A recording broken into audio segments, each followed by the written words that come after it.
Ovarian cancer is a disease of older women. The average age of a woman diagnosed with ovarian cancer is 64. So that means the vast majority of women are in the older patient population. And the challenge really is that the vast majority of clinical trials, evidence has been studied in a much younger patient population, typically about 10 years younger than what we see in the general population. So it's very challenging to apply many of the evidence-based trials that we have to an older patient population.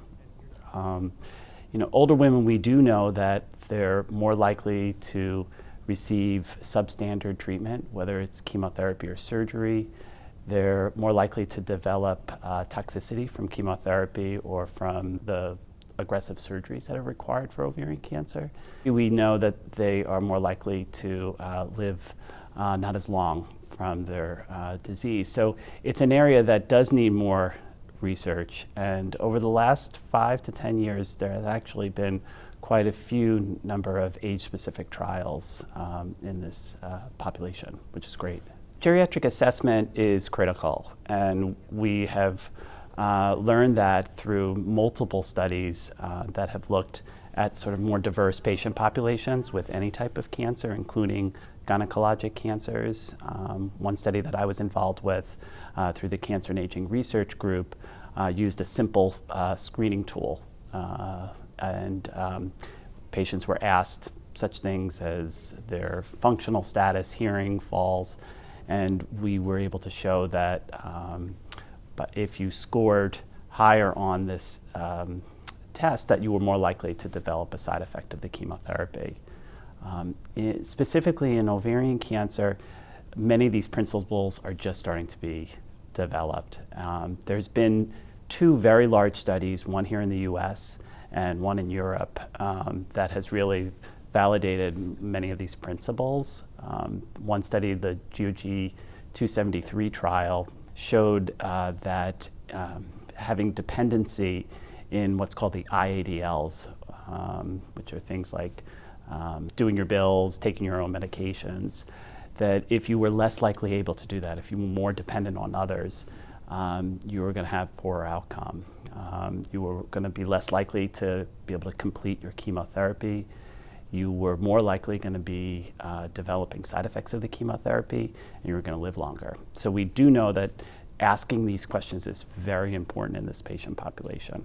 I think the first thing that ASCO has done to its credit is to develop guidelines for surgeons and medical oncologists on how best to determine whether a newly diagnosed woman with ovarian cancer should have surgery first or chemotherapy first. And so this is the neoadjuvant chemotherapy guidelines. So this helps determine what are the tools that we should be using, what are the questions we should ask before bringing a younger or older woman to the operating room.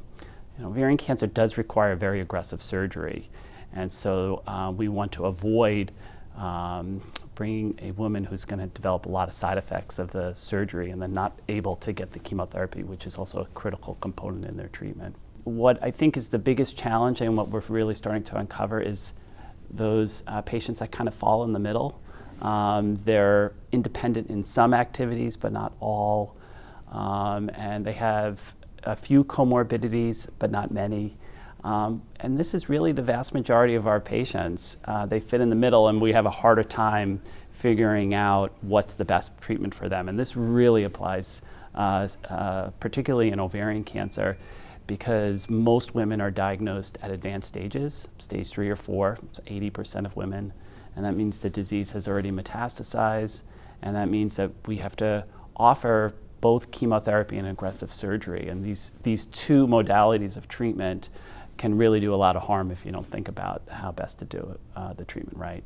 And it's becoming even more important now because, as you hear, all the new drugs that are being developed, these targeted treatments are pills. And a lot of these targeted treatments are studied in much younger patients, much less morbidity. So yeah, we don't know. But there's a lot of research going on. The FDA is really actively engaged. ASCO is actively engaged.